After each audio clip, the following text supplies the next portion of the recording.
A doctor, who also happened to be a man of colour, was struck off for something very, very serious. He misdiagnosed somebody who ended up having cancer and died. And he later on tried to get out of it by insinuating that he had a torrent of racial abuse thrown against him as a result. What a piece of work.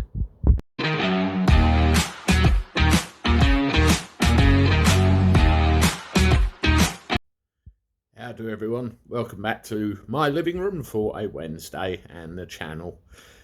This story, the events in it is a little bit old, but it really highlights what stress the NHS are under. Doesn't excuse this guy's behaviour for 1 second, but it is a bit of an interesting one.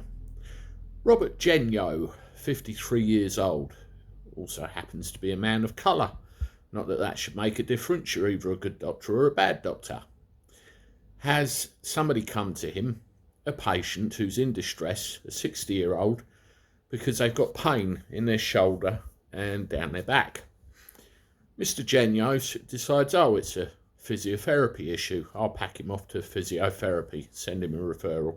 Okay, no problem. A little bit later on, the physiotherapist discovers that, these issues that he's had referred to him aren't necessarily so, because the patient's suffering from weight loss and other things. So he sent him off to get a scan and blood tests and various other bits and bobs. Turns out it was cancer. Anyway, the long and short of it, eventually this poor sod who got misdiagnosed died. And Mr. Jenyo, something or other, got struck off as a result. In a vain attempt to try and save his career, he directed his scorn at the man's son and claimed that he was called a fucking N-word and was subject to a load of racial abuse to try and save his career because of this misdiagnosis. This didn't get him anywhere, and he's now a care support worker. Check this out.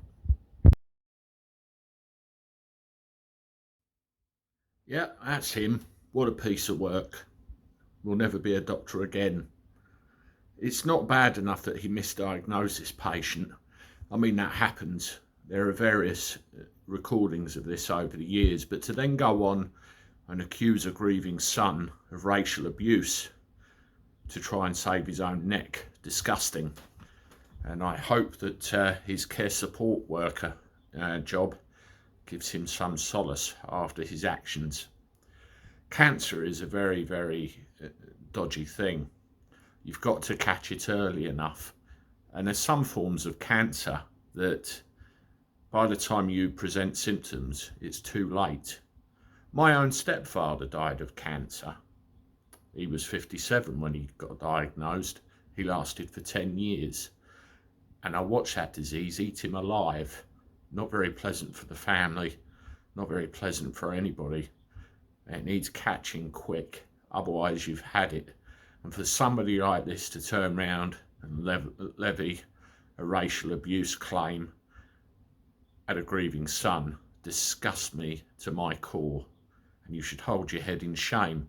Doesn't matter what colour you are, it's the same thing. It's a disgrace. But one thing that I have to wonder, one of the things that he did say was the amount of stress he's under, and that presents a larger problem with the NHS, doesn't it? The stress, the low level of nurses, doctors, and all this influx of patients with various ills, various things wrong with them. And it's got even worse over the last 18 months. You look at the number of people that are queuing up for treatment that can't get it because it's turned into a Vindaflu processing centre rather than the NHS. I actually know people myself that have had cancer and have deteriorated or even died because they can't get the treatment in time they need. My cousin's daughter is currently undergoing treatment and she ended up with a misdiagnosis as well. Something is fundamentally broken with our NHS, I'm afraid, folks, and it needs looking at. And then when the government piss about with 1% pay rises, it probably makes all these poor buggers think, why the hell am I doing this job? Totally wrong. But in the case of this ex-doctor, you're a disgrace. Hold your head in shame.